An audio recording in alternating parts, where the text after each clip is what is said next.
इन खबर चैनल को सब्सक्राइब करें और बेल आइकन दबाना ना भूलें। नमस्कार, आप सबका इन खबर में स्वागत है। हम एक स्टेट के इलेक्शन का एनालिसिस कर रहे हैं और आज हम एनालिसिस करेंगे उत्तर प्रदेश के 2019 लोकसभा इलेक्शंस के लिए। हमारे साथ एक बिल्कुल पावर पैक पैनल है। Mister Ritesh, Mister Tiwari, Mister Vishnu और मिस्टर विक्रम, जो हमारे सीनियर जर्नलिस्ट हैं। तो उत्तर प्रदेश में टोटल 80 सीट्स हैं और 80 में से पिछले साल 71 यानी 71 सीट्स बीजेपी ने जीती थी। बीजेपी का 42% से ऊपर वोट शेयर था और बीएसपी और एसपी का वोट शेयर मिला लिया जाए तो करीबन 42% बनता है। सो ये वहाँ के ब्रॉड लेवल के आंकड़े हैं, 360 डिग्री के आंकड़े हैं। और अब हम इन सब एक्सपर्ट से जानना चाहेंगे, रितेश जी शुरू करते हुए, कि 2019 में अब आप क्या देखते हैं, क्या रिजल्ट आ सकते हैं? 2014 और 2019 के बीच में एक 2017 का विधानसभा चुनाव भी हुआ, जिसके रिजल्ट में आप देखें तो बीजेपी का वोट परसेंट जो लोकसभा चुनाव 2014 में 42.3% था, वो थोड़ा सा डाउन होकर 39.78 के आसपास आ गया।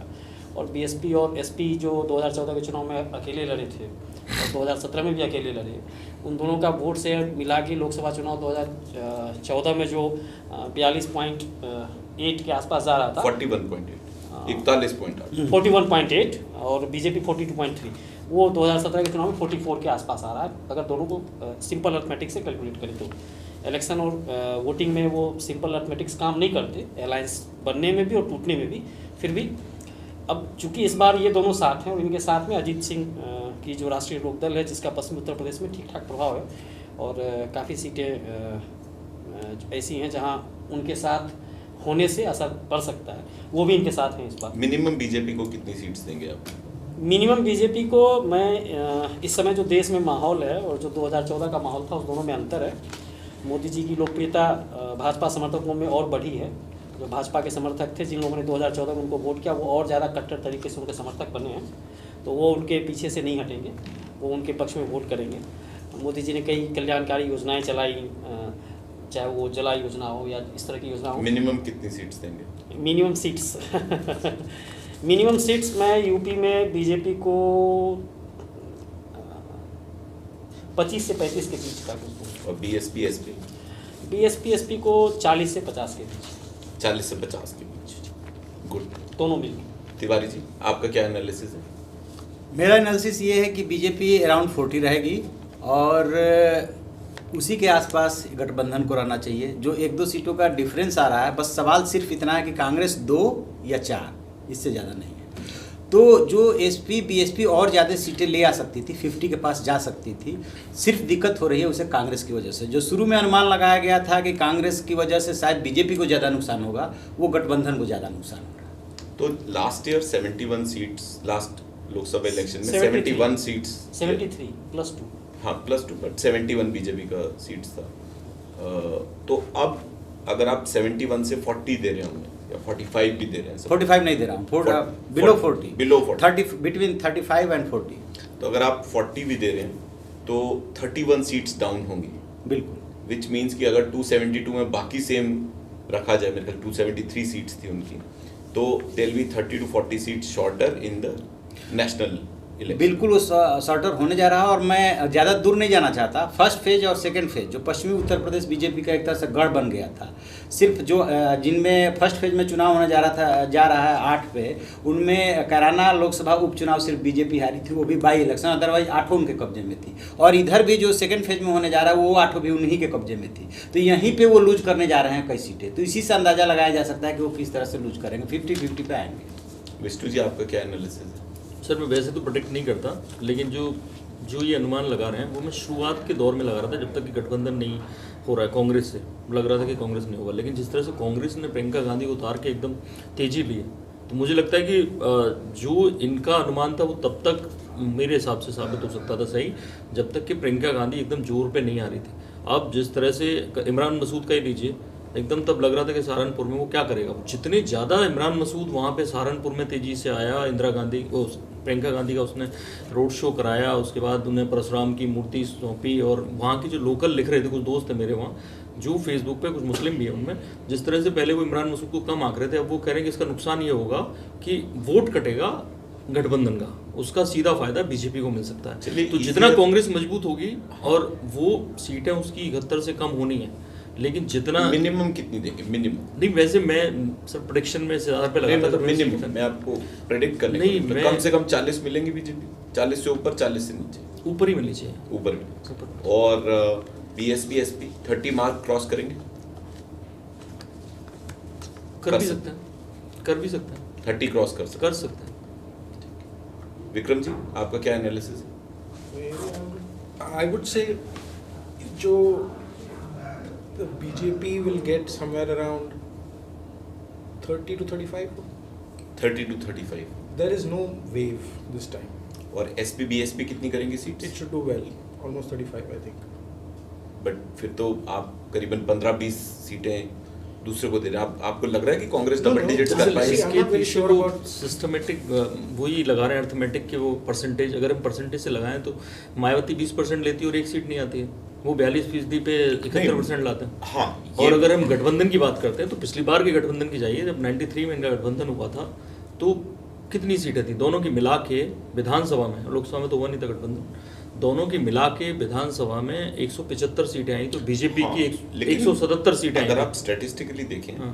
तो देखिए, जिसको 20% मिलता है वर्सेस जिसको 42% मिलता है, उसमें तो 20% वाले की सीट का चांस बहुत कम हो जाता है। देखिए, अभी हम एक बहुत वो ही ट्रांसफर भी एक इशू है। जैसे एक बड़ा कैंपेन अखिलेश यादव के अगेंस्ट निरहुआ दिनेश लाल यादव है, यादव उतर गए। यादवों के अंदर हम सोशल मीडिया पे जो हम लोग देख रहे हैं, यादवों के अंदर एक बड़ा कैंपेन चल रहा है कि अब एक खानदान के पिछलग्गू नहीं बनेंगे। तो वो एक बड़ी बात है कि हम मायावती को वोट नहीं देंगे। जाटव और यादव ये दो बड़ी यहाँ पे इनका वोट बैंक है, मायावती का ये और जाटव वोट बैंक हो सकता है ट्रांसफर हो जाए। मैं आपको बता दूं 17 एससी सीटें थी, बीजेपी ने 17 की 17 जीती यूपी में, और यानी कि 17 एससी कैंडिडेट उनमें से ज़्यादातर जाटव थे, क्योंकि मायावती का vote bank Jatav vote bank है। और वो अगर बीजेपी ने इतने कैंडिडेट एमपी के लेवल पर उतार दिए तो आप समझिए जाति को एक एमपी एक सभासद वो करता है प्रभावित, तो क्या वो अपने अपने क्षेत्र में जितने जाटव एमपीज थे या एससी एमपीज थे वो सब प्रभावित नहीं कर रहे होंगे? चलिए, मैं एक तो दूसरा वो क्वेश्चन पूरा का पूरा वोट बैंक नहीं जाना है। आप सब में से कितने लोग फील करते हैं कि कांग्रेस को 10+ सीट्स मिलेगी, डबल डिजिट्स? रितेश जी? नहीं? तिवारी जी? वोट परसेंटेज उसका बढ़ेगा, सीटें नहीं बढ़ेंगी। 10 सीट मिलेगी? नहीं, प्रियंका गांधी ने खुद ही कहा कि 2000 नुकसान करेंगे, वो नुकसान 10 करेंगे 10 गठबंधन मिलेंगे? का। No. प्रियंका गांधी 2022 की तैयारी कर रही हैं, वो 2019 की तैयारी नहीं कर रही। चलिए, अब मोर और लेस आप लोग 30 to 40 दोनों पार्टीज को, दोनों बड़े, एक गठबंधन और एक बीजेपी एनडीए भी एक तरीके से गठबंधन ही है, तो उसको आप दे रहे हैं। अब इसी का, क्योंकि यूपी सबसे बड़ी स्टेट है, इसका नेशनल इलेक्शंस पे क्या इम्पैक्ट रहेगा? स्पेशली क्योंकि पिछली बार, अभी मैं दूसरी स्टेट्स में नहीं जानना चाहता हूँ, अपने अगले प्रोग्राम में करेंगे कि राजस्थान पूरा स्वीप था, दिल्ली स्वीप था, गुजरात तो स्वीप था। और ये भी एक तरीके का 71 is a sweep, I guess. Apna Dal 73 73 मानिए, अपना दल की 2 हाँ, सीटें जुड़ी। 73 हाँ, मैं बोलिए, 71 हाँ। बीजेपी को बोल रहा हूँ, नहीं, 73 बोल 73 रही 73 मान लेते हैं। तो अब 73 नहीं है, 73 तो पक्का नहीं है, सब आप चारों मानते हैं 73। हाँ, ऐसा लगता है, कम हो। ठीक है, तो इसका रितेश जी नेशनल नंबर्स पे क्या इम्पैक्ट है? नेशनल नंबर्स पे इम्पैक्ट मैं बताऊंगा, लेकिन अभी विष्णु जी बता रहे थे और मैं भी इस बात में थोड़ी आशंका रखता हूं कि अलायंसेज में सीधे वोट से मर्ज नहीं होता। लेकिन 2 एग्जांपल हैं, एक फूलपुर के लोकसभा उपचुनाव का, जहां केशव प्रसाद मौर्य 2014 में 3 लाख के मार्जिन से जीते थे। जीत हार का अंतर जो था 3 लाख से ऊपर था। कौन सी पार्टी के थे? भाजपा के, जो डिप्टी सीएम अभी उत्तर प्रदेश में ठीक है। है। और गोरखपुर, जहाँ से योगी आदित्यनाथ एमपी थे और सीएम बने, वहाँ पे जो उनके सीट खाली करने से उपचुनाव हुआ, वहाँ योगी आदित्यनाथ भी 5,39,000 वोट उनका था और वो 3 लाख के ऊपर के मार्जिन से जीते थे। ये दोनों सीट, सीएम और डिप्टी सीएम की जो सीट थी, ये 3 लाख के ऊपर के मार्जिन से जीती गई थी 2014 के लोकसभा चुनाव में। लेकिन जब पिछले साल मार्च में इसी आसपास में जब इसके बाईपोल हुए थे, तो दोनों सीटें ये पार्टियां हार गई। सपा और एक बसपा बड़ा के- उसमें फैक्टर है कांग्रेस उनके साथ थी। नहीं, इस लेकिन बार कांग्रेस मेरा अपोज क्वेश्चन में है उनके कि वोट आप ये काटे। जो बोल रहे हैं, इसे पॉइंट क्या रखना Point चाहते ये इसे हैं? कहना point चाहते ये- हैं कि इसे- वोट ट्रांसफर हुआ। वोट ट्रांसफर हुआ लेकिन कांग्रेस और न्याय- बीएसपी के जैसे लालू यादव और रामविलास पासवान का जब अलायंस हुआ था ना, तो लालू के वोटर्स ने रामविलास के कैंडिडेट्स को वोट नहीं किया, लेकिन रामविलास के वोटर्स ने रारू को वोट किया। तो कई बार इक्वेशंस वोटर जो है मर्ज नहीं कर पाता। चलिए एक काम करते हैं ना, ये कंसिडर कर लेते हैं कि बीजेपी को 45 के आसपास सीट्स मिल रही है। नहीं, बीजेपी को 45 मेरे हिसाब से नहीं नहीं, आई। चलिए सपोज मिल रही है, फिर भी वो करीबन 25 से 30 सीट पीछे है। नहीं, इसका नेशनल पे क्या इम्पैक्ट है? मेरे हिसाब से बीजेपी एट बेस्ट 35 तक जा सकती है, इससे ऊपर नहीं जा सकती। 35 में भी आपके हिसाब से फिर वो लगभग 35 नेशनल नंबर्स पे क्या इम्पैक्ट? लगभग वो 35 सीटें बिहार यूपी में कम से कम 35 सीटें लूज करेंगी। नेशनल पे क्या इम्पैक्ट? ऐसा जब देखिए लोकसभा के चुनाव होते हैं, कांग्रेस जिसको 27 सीटें एमएलए की मिलती हैं यहाँ पर यूपी में, उनको वो 21 सीटें तक लोकसभा के ले जाते थे। ये हुआ, कांग्रेस की पहली बार इतनी सीटें कम हुई, 10 तो मिनिमम ले ही जाती थी, जबकि वो यूपी में कोई हैसियत नहीं रखती, ऐसा लोग कहते हैं, जबकि वहाँ से राहुल गांधी होते हैं। तो लोकसभा का मामला अलग होता है। अगर आप जो बात कर रहे थे विधानसभा के इनको वोट मिला, आप उधर देख लीजिए, कांग्रेस और एसपी ने हाथ मिलाया, करीब 12% दोनों का वोट डाउन हुआ। अब ये तो बता रहे हैं कि वोट परसेंटेज बढ़ा, लेकिन दोनों को मिला के जो पिछले विधानसभा के मुकाबले 12% से ज्यादा डाउन हुआ।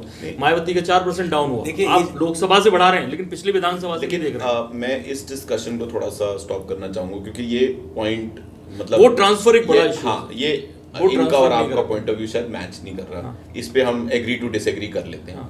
मेरा पॉइंट ये है कि यूपी गेम चेंजर स्टेट है। See, whoever तो rules- अब आप ये बताइए, एक एक करके इन्होंने अपना व्यू दे दिया, अब तिवारी जी आप बताइए, फिर हम आप दोनों के पास आते हैं कि इससे नेशनल नंबर्स पे क्या इम्पैक्ट?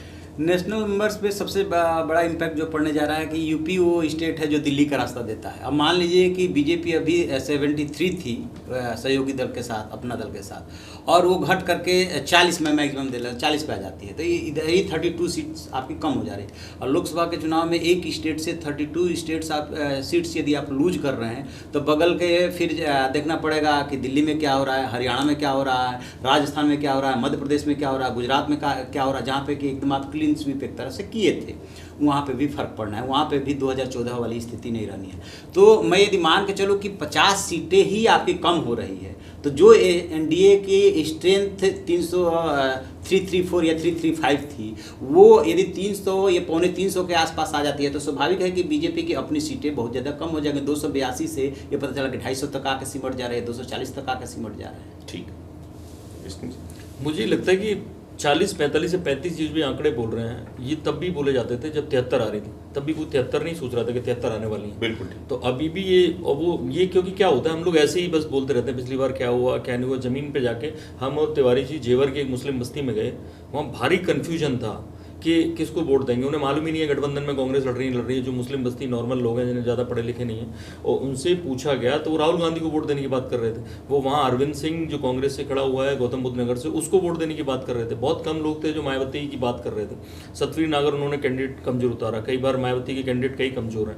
कांग्रेस को हम लोग जान नहीं रहे कि जो प्रियंका गांधी के आने से जो मजबूती आई है, उससे उसका इम्पैक्ट ये पड़ा है कि महागठबंधन को दिक्कत हो रही है।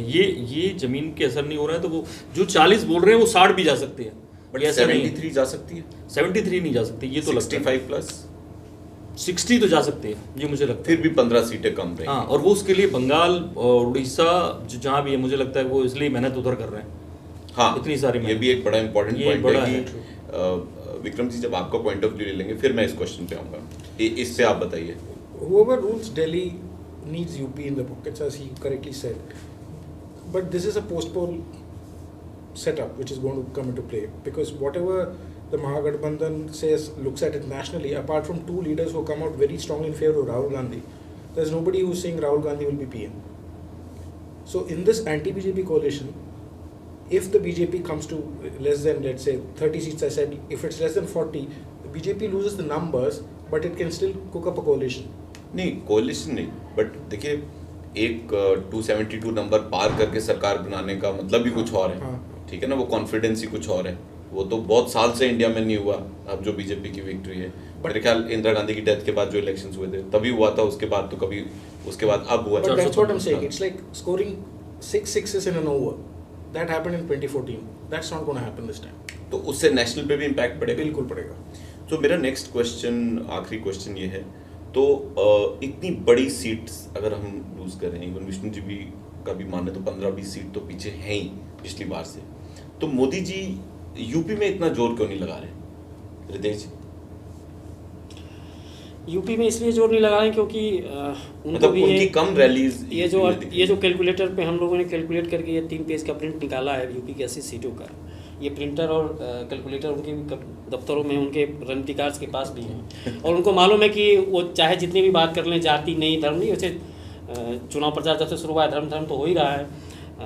भाजपा के सारे नेता, कांग्रेस के सारे नेता धर्म के नाम पे बात कर ही रहे हैं। अली और बजरंग बली वो सब चालू है। तो वोट अल्टीमेटली कास्ट और कम्युनिटी के नाम पे होना है, तो उनके पास भी कैलकुलेटर उन्होंने जोर रखा है कि यूपी में वो जोर लगा के सीट बचा सकते हैं, तो उसकी क्या सीट। और उनको ये मालूम है कि नेशनल फिगर में अगर यूपी से हम डाउन होंगे, गुजरात में उनका 100% सीट था, राजस्थान में उनका 100% सीट था, ऐसे कई राज्य हैं जहां उन्होंने बहुत अच्छा प्रदर्शन किया। उनको मालूम है कि अगर वहाँ 10% सीट भी लूज़ किया, 20% भी सीट लूज़ किया, 4 ही सीट लूज़ किया और ऐसे स्टेट की संख्या 5 है 6 है, तो अल्टीमेटली वो बिल्डअप होगा और स्टेट में नेशनल फिगर में वो 50-60 का डेड होगा। तो आप ये कह रहे हैं कि मोदी जी ये जानते हुए कि इससे ज़्यादा नहीं हो सकता, इसलिए दूसरी जगह से कवर करना चाहते हैं? ऐसा कुछ नहीं है। पार्टी में बहुत सारे नेता हैं, बहुत सारा संसाधन है, हर जगह हर राज्य के लिए अलग अलग टीम तो आप ये कह रहे हैं कि मोदी जी के जाने ना जाने से कोई फर्क नहीं पड़ेगा? नहीं, ये आप तो अर्नब गोस्वामी टाइप बात कर रहे हैं। नहीं, आप कहना के चाह रहे, मैं समझ नहीं पा रहा। मैं ये कहना चाह रहा हूँ कि भाजपा के नेताओं को ये मालूम है कि जिन राज्यों से हमने अच्छे प्रदर्शन किए। सॉरी, मेरा ना क्वेश्चन ये है कि मिस्टर मोदी जब स्टैटिस्टिकली सब लोग, आप भी बोल रहे हैं और बहुत लोग बाकी भी यही एनालिसिस कर रहे हैं, तो मिस्टर मोदी ज़्यादा रैलीज यूपी में क्यों नहीं कर रहे? नहीं, यूपी में अभी फर्स्ट फेज का इलेक्शन है, सेकेंड फेज तो 8 सीटें और भाजपा की ये आप कह रहे हैं अभी वो करेंगे और भाजपा की स्पष्ट रणनीति थी। उनको मालूम था कि हम जो सीट जीत के आए हैं 283, उसमें से हमको नीचे आना है, इसलिए जहां हमने सेकंड नंबर। रितेश जी क्लियर जवाब देना नहीं चाहते। नहीं, मैं क्लियर जवाब दे रहा हूँ, आप सुन नहीं रहे। आप सुन लीजिए, 1 मिनट, समझ जाएंगे।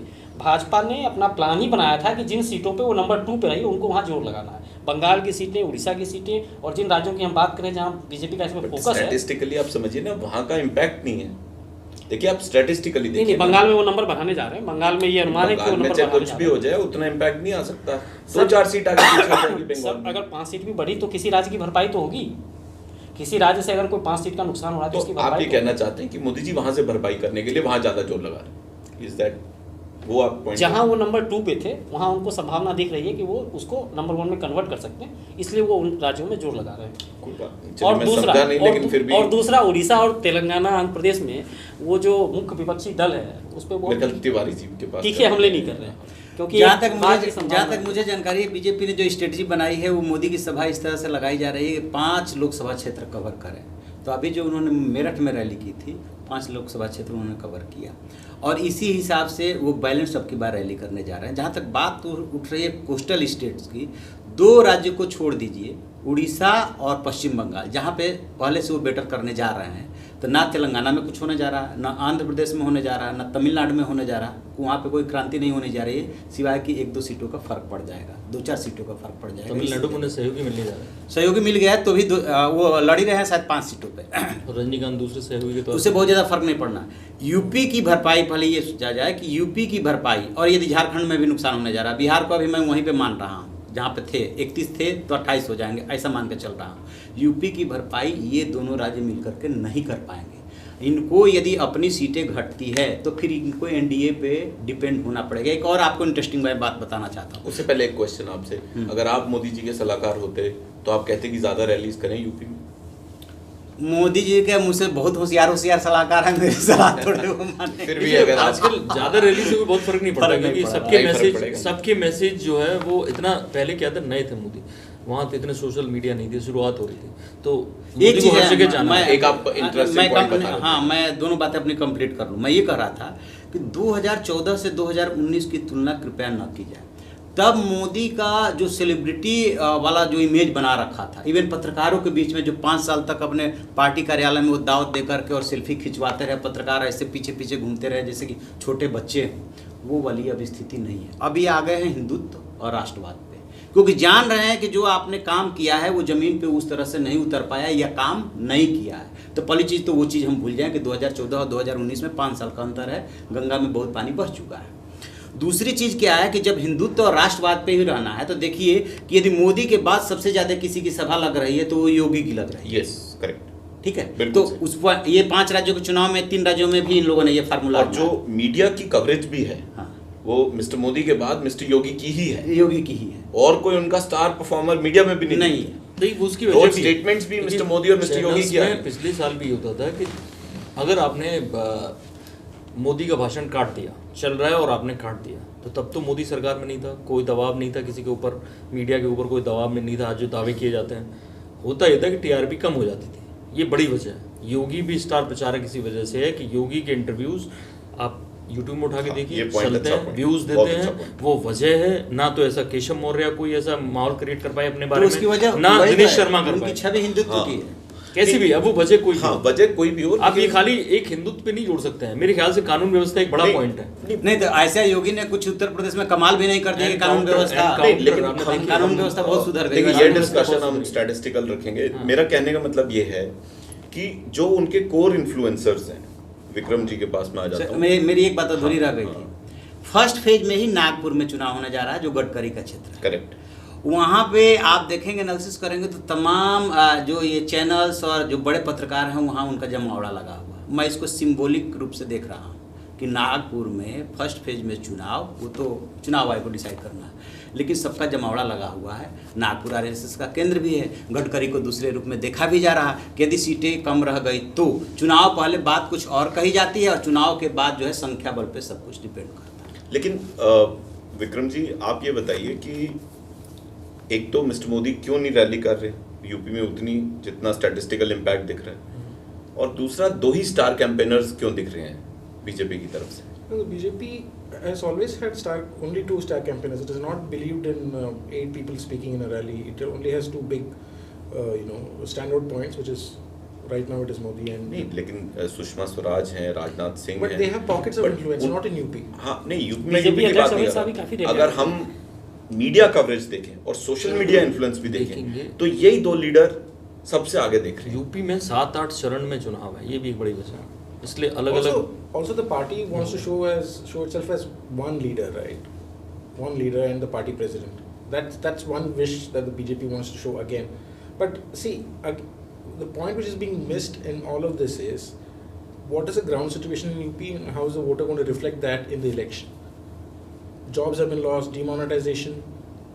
BJP won the UP assembly elections handsomely, but that doesn't mean that they won't pay back this year, this month. And I think it's very important. The return on investment in UP obviously looked small for Mr. Modi to hold too many rallies here. So basically हम इस चीज़ पे conclude कर सकते हैं कि 71 BJP या 73 as NDA का number दोबारा थोड़ा मुश्किल लग रहा है as per panel of experts, और इससे ऑब्वियसली नेशनल नंबर्स पे इम्पैक्ट पड़ेगा। और यूपी गेम चेंजिंग स्टेट है, और ये बहुत ही इंटरेस्टिंग रहेगा कल से जो चुनाव शुरू हो रहे हैं कि किस तरफ लोग वोट करते हैं, लोग बोलते क्या हैं और एक्चुअली वोट किस चीज़ को करते हैं। ये भी एक इंडिया की डेमोक्रेसी की बहुत बड़ी बात है, बहुत अच्छी बात है। थैंक यू, और आप हमारे चैनल को सब्सक्राइब करें। Thank you.